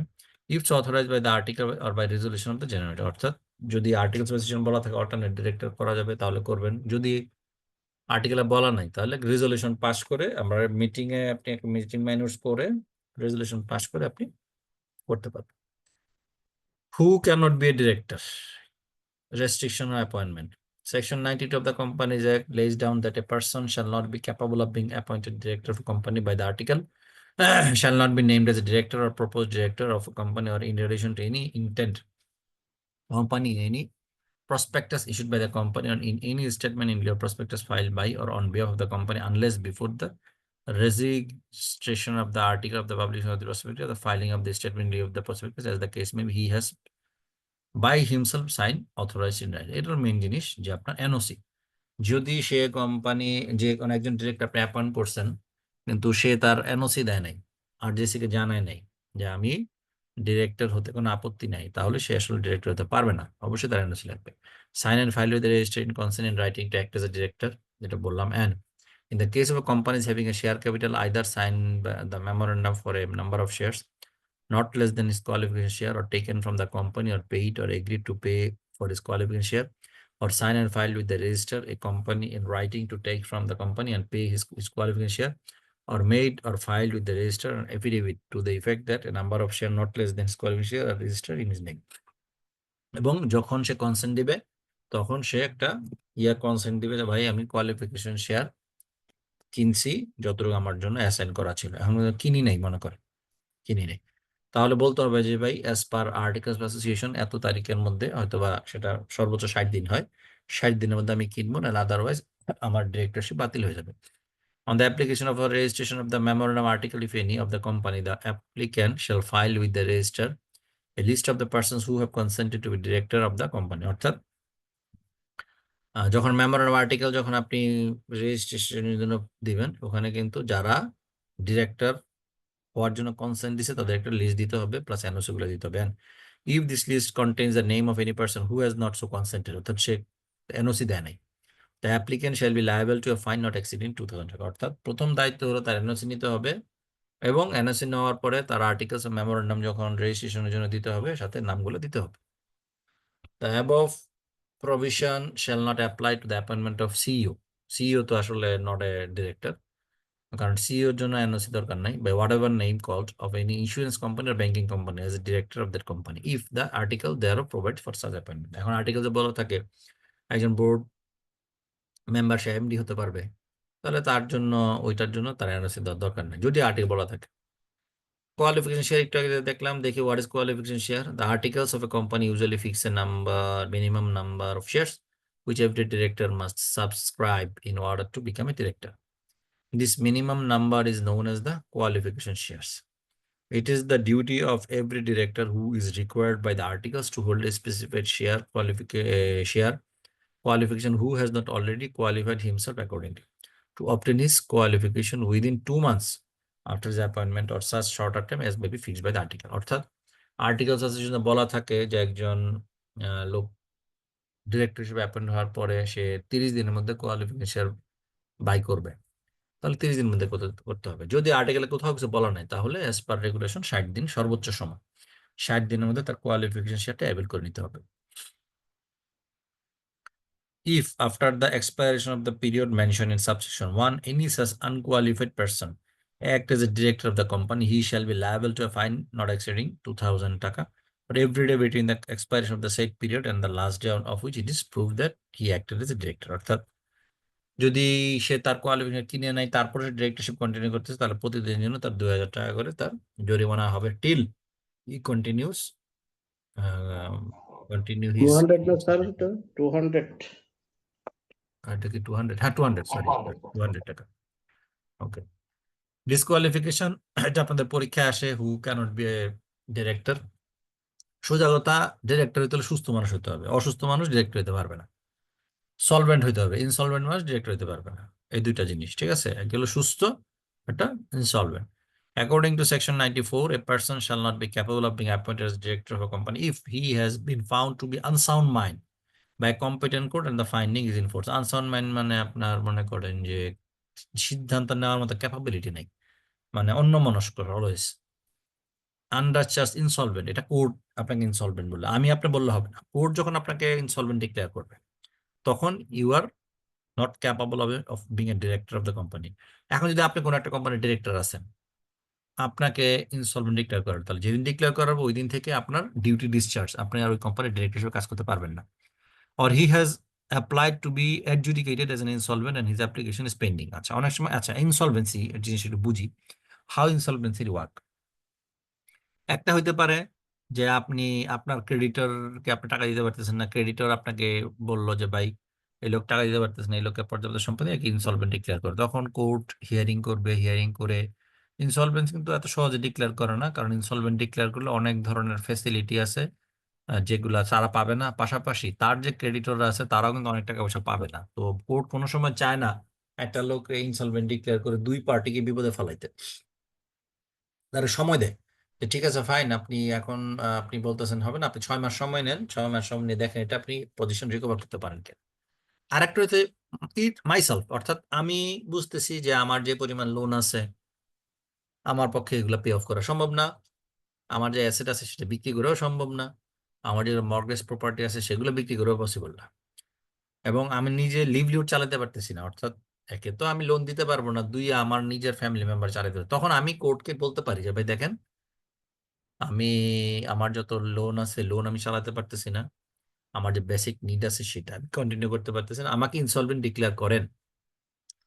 তখন কোর্ট কি করবে, হিয়ারিং এর জন্য সময় দিবে, ঠিক আছে 2 মাস পরে বা 1 মাস পরে। যখন কোর্ট এটা রিসিভ করলো অ্যাপ্লিকেশনটা যে আমাকে মিস্টার এক্স কে ইনসলভেন্ট ডিক্লেয়ার করার জন্য, ওই দিন থেকে হি ইজ ইনকম্পিটেন্ট বা শি ইজ ইনকম্পিটেন্ট, আচ্ছা, ইনসলভেন্ট হলে basically what is the impact? আপনি যেদিন থেকে ইনসলভেন্ট হবেন সেই দিন থেকে আপনার যত অ্যাসেট আছে সেটার অ্যাসেট মালিক হয়ে যাবে আপনি, আর কোন অ্যাসেটের মালিক থাকতে পারবেন না। অ্যাসেটের মালিক হয়ে যাবে কোর্ট। কোর্ট একজনকে রিসিভার ও একজনকে রিপ্রেজেন্টেটিভকে অ্যাপয়েন্ট করে।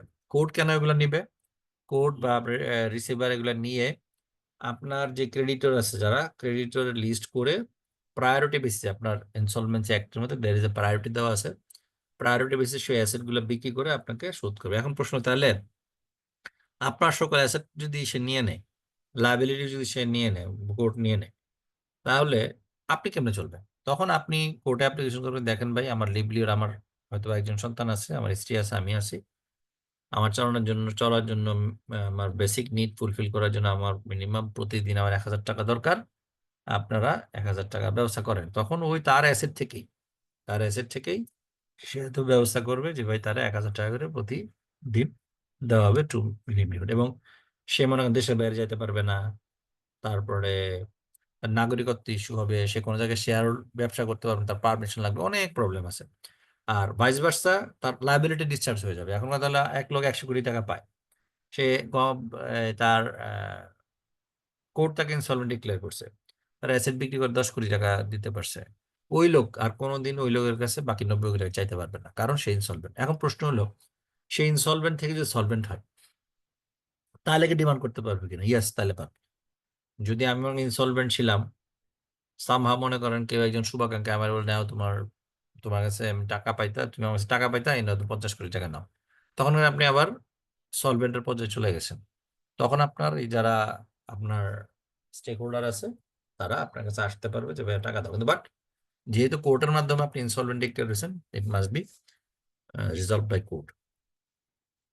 আচ্ছা, এরপর কি বলছে যে he is not paid any call in respect of shares of the company held by him whether alone or jointly with others, and 6 months have elapsed from the last day fixed for the payment of the call.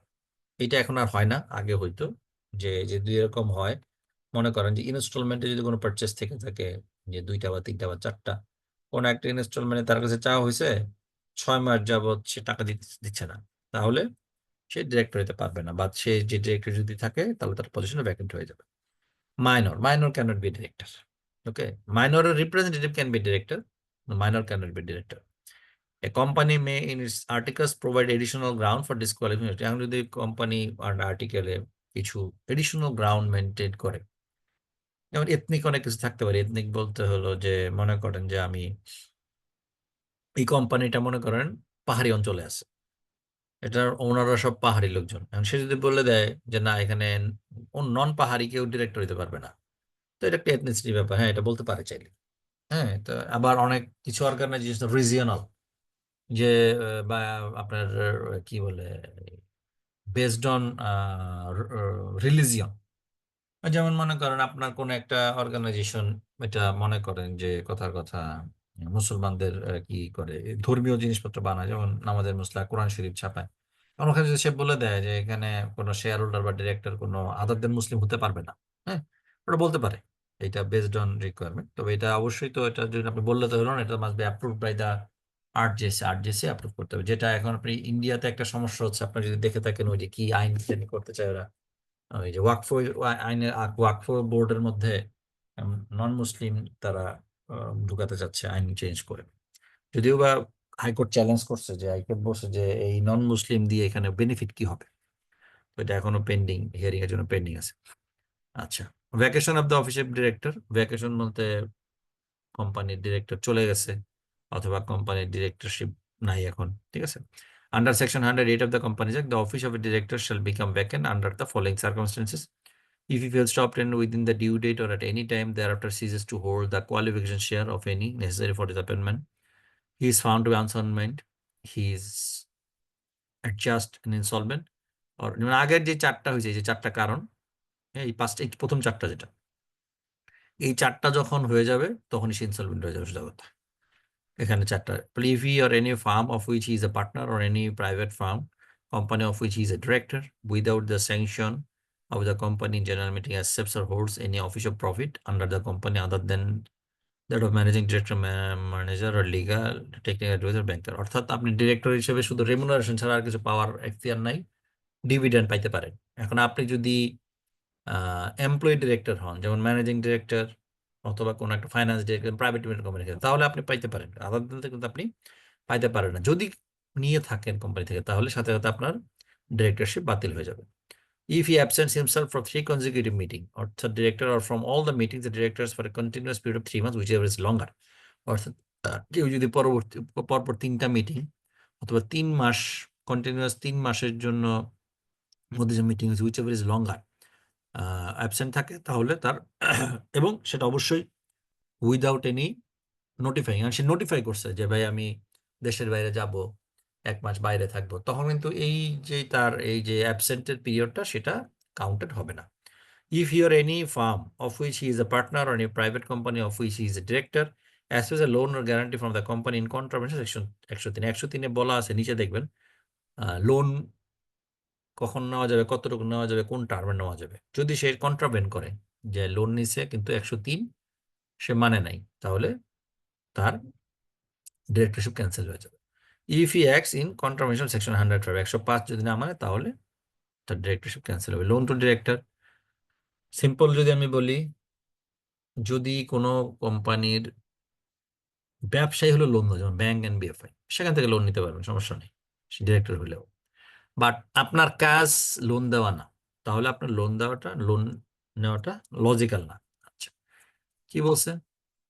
Section 103(1) states that no company other than a lending company, যেটা আমি বললাম bank NBFI mentioned below, shall make any loan or given any guarantee or provide any security in connection with the loan made by a third party to any director of the leading lending company, any firm in which any director of the lending company is a partner, any private company of which any director of the lending company is a director or member, any public company the managing agent, manager or director where of is accustomed to act in accordance with the directions or instructions of any director or lending company. সোজা কথা, যেসব company loan দেওয়া যার কাছে, সেখান থেকে loan নেওয়া যাবে, অন্যদের ক্ষেত্রে লোন দেওয়া, ডিরেক্টরের ক্ষেত্রে লোন দেওয়াটা prohibited. Director not to hold office of profit is already বলছি। Removal of director, appointment of managing director, appointmenটের ক্ষেত্রে কি company shall not appoint or employ any individual as a managing director for a term not exceeding 5 বছর। অর্থাৎ সর্বোচ্চ 5 বছরের জন্য সে কি করতে পারবে? আপনার ম্যানেজিং ডিরেক্টর হিসেবে অ্যাপয়েন্ট করতে পারবে। Any individual holding at the commencement of this act the office of the managing director in a company shall, unless his term expires earlier, be deemed to have vacated his office immediately on expiry of 5 years from the commencement of this act. Nothing contained in subsection 1 shall be deemed to prohibit the re-employment or extension of the term of office of any person as managing director for a further period not exceeding 5 years. প্রতি 5 বছরের জন্য renew করা যাবে, মানে in occasion. However, no such reappointment, re-employment or extension of term of office shall be made without the consent of the company in general meeting. আচ্ছা, আজকে যেহেতু আর 5 minute আছে, লিকুইডেশনটা একটু ইম্পর্টেন্ট। লিকুইডেশনটা আমি শুরু করব না, নেক্সট ক্লাসে শুরু করব। নেক্সট ক্লাসে আমি লিকুইডেশনটা শেষ করে দিয়ে এরপরে নতুন আইনে চলে যাব। আচ্ছা, এখন আপনাদের, আমি জানি না how you are taking preparation. আমি যেটা আপনার যে এখানে যে কোশ্চেন যেগুলো আছে সেগুলো আপনারা একটু পড়েন, পাশাপাশি আমি কিছু শেয়ার করবো আপনাদের সাথে। সেটা হলো আইসিএবির প্রিভিয়াস কোশ্চেন, কেস কোশ্চেন যেগুলো আছে ওগুলো আপনাদের সাথে শেয়ার করবো, ওগুলো আপনারা একটু দেখেন, দ্যাট উইল ওয়ার্ক। স্যার আসসালামু আলাইকুম স্যার, মাহমুদ ওয়ালাইকুম বলছিলাম স্যার। আসসালাম। স্যার জি বলেন। মোটামুটি আমাদের কিন্তু সময় নাই, 3.5 মাসের মতো 4 মাসের মতো সময় আছে, কিন্তু জি, আমরা এখনো ওই যে স্টাডি ম্যানুয়ালটা ওভাবে পাই নাই। এখন স্যার ম্যানুয়াল মানে পাবেন না কেন? সফট কপিতে অ্যাভেলেবেল পাবেন না কেন? সফট ওখান থেকে কপি, দেওয়ার কথা ওরা দেয় না এখন, তাহলে আমাদেরকে প্রিন্ট করে নিতে হবে আর কি হ্যাঁ স্যার। প্রিন্ট করে নেন। এই জন্য বলতেছি যে স্যার মানে এই যে আমরা যে স্টাডি ম্যানুয়ালটা পড়তেছি, এটা হ্যাঁ, পড়লেই কি আমাদের জন্য সাফিসিয়েন্ট, নাকি আরো অন্য কিছু করতে হবে স্যার? আচ্ছা, আপনি স্টাডি ম্যানুয়ালটা দেখছেন ভিতরে? দেখছি। ওকে, এখন আপনি বলেন, আপনি 3 মাসে স্টাডি ম্যানুয়ালটা পুরো শেষ করতে পারবেন? এটা তো স্যার অনেক বড়। কারেক্ট। তাহলে কি আপনার এই যে স্টাডি ম্যানুয়াল যেগুলো আছে, যেই টপিক যেগুলো আছে, এগুলো আমাকে পড়তে হবে, পাশাপাশি প্রিভিয়াস কোশ্চেন, পাশাপাশি আমি তো বললাম যে আমি আইসিএবির যে কেস কোশ্চেন আছে গত মনে করেন 2-3 বছরের যে কোশ্চেন গুলা, সেগুলো আমি আপনাদের গ্রুপে দিয়ে দিব, আপনারা ওগুলো স্টাডি করেন। এখন which is sufficient I cannot say, but you have to take your preparation at best. ওকে, এখন মনে করেন এটাই আপনি শেষ করতে পারতেছেন না, নতুন বইয়ের চিন্তা করতেছেন। সো এখানে দুইটা ম্যানুয়াল আছে, একটা আইসিএবি এর ম্যানুয়াল আছে, আমি আইসিএবিটা পড়াচ্ছি, আইসিএমএবি এরও কিন্তু একটা ম্যানুয়াল আছে। সো আপনি আইসিএবি এর ম্যানুয়ালটাকে দেখেন, যে টপিক গুলা আপনার আইসিএবি ম্যানুয়ালটা আছে কিন্তু আইসিএবি তে কভার করা হয়নি, সেগুলো আইসিএমএবি থেকে দেখবেন। পাশাপাশি এই যে প্রিভিয়াস কোশ্চেন আপনি যদি 3 বছর ধরেন বা 2 বছর ধরেন, বেশি যদি সময় অনেকে হবে না, 2 বছর ধরলাম, 2 বছর আমার পরীক্ষা হয়েছে কয়টা, 6টা, তাহলে এই 6টা কোশ্চেনের মধ্যে কি কি কোশ্চেন আসছে, ওই টপিক গুলা আমার কাভার্ড কিনা সেগুলো আমি দেখি। সেভাবে I have to take preparation. যদি আমি সময় পাই 6টার জায়গায় আমি 9টা দেখবো, সময় পেলে 9টার জায়গায় 12টা দেখবো। Clear? So you have to take continuous preparation, যে নট নেসেসারি যে এখানে গিয়ে শেষ হয়ে যাবে, কারণ এটা প্রফেশনাল এক্সাম। বেসিক্যালি প্রফেশনাল এক্সামের কোনো সার্টেন কোনো সিলেবাস নাই। এবার এক্সিস্টিং অনেক সিচুয়েশন চলতেছে, যে কোনো একটা সিচুয়েশন নিয়ে আপনার কোশ্চেন হইতেই পারে। ইউ ক্যান নট সে যে কেন আপনি এখান থেকে দিলেন, এটা তো ম্যানুয়ালে নেই। সো প্রফেশনাল এক্সাম কিন্তু নট লাইক দ্যাট। এটা ইউনিভার্সিটি, স্কুল কলেজের পরীক্ষা না, যে সিলেবাসে আছে সিলেবাসের মধ্যে থেকে আমি পড়ে ফেললাম, হয়ে গেল। Thank you sir. G,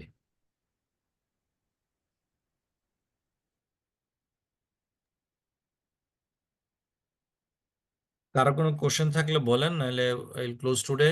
next ক্লাসে ইনশাআল্লাহ কোম্পানি শেষ হবে, নতুন একটা অ্যাক্ট শুরু হবে।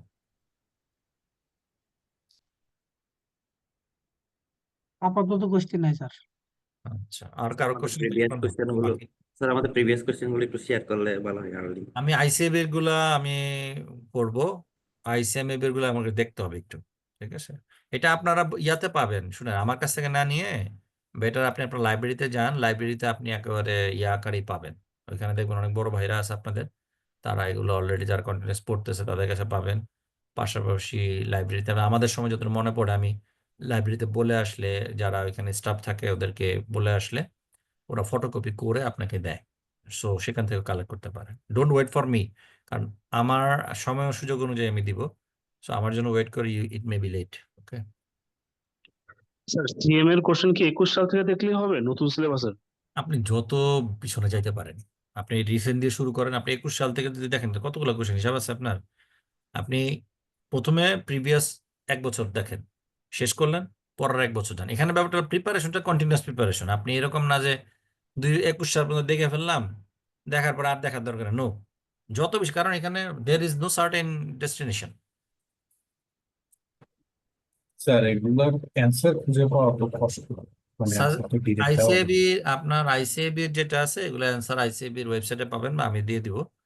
তো অ্যান্সার শুনেন, অ্যান্সারের জন্য ওয়েট না করে ইউ সার্চ ফর অ্যান্সার, তাই না? আপনি যখন Yes. কোশ্চেন দিব, আপনি আইন দেখে, বই দেখে আপনি অ্যান্সার খুঁজে বের করেন। রেডিমেড অ্যান্সার পেলে আর কি পড়লেন, তাহলে তাহলে আর পড়লেন আপনি কোনো? রেডিমেড অ্যান্সার পাবেন, পায়ে সুন্দর করে ফটো রেখে দিবেন, পড়বেন না। বলেন। ঠিক আছে স্যার, ঠিক স্যার বলছেন। আপনি আইসি দিয়েন না, ওটা আমরা গ্রুপ করে বা ই করে চেষ্টা করব। হ্যাঁ, যেভাবে হোক আমি কোশ্চেন গুলো দিব, সলিউশন গুলো আইসিবি ওয়েবসাইটে অ্যাভেলেবেল, বলে দিলাম। তারপরও before seeing the solution you have to try yourself first. Thank you sir. জি স্যার। স্যার Thank একটা you, sir. কোয়েশ্চেন ছিল যে যদি 2023-এর যে আইনটা এটা যদি পাশ হয়ে যায় সেক্ষেত্রে কি ওইটাও দেখতে হবে? আপাতত আপনার পরীক্ষার আগে পাশ হওয়ার সম্ভাবনা নেই, ঠিক আছে? এবং এটা আপনার যদি পাশও হয়, হলে জুনে হবে, আপনার পরীক্ষা তো হবেই। তো এটা নিয়ে চিন্তা সেপ্টেম্বর স্যার। ওটা নিয়ে চিন্তা করার দরকার নেই। ঠিক আছে তাহলে, জি, আর ঠিক কারো আছে স্যার, আসসালামু আলাইকুম। জি, আসসালামু আলাইকুম। ওয়ালাইকুম আসসালাম।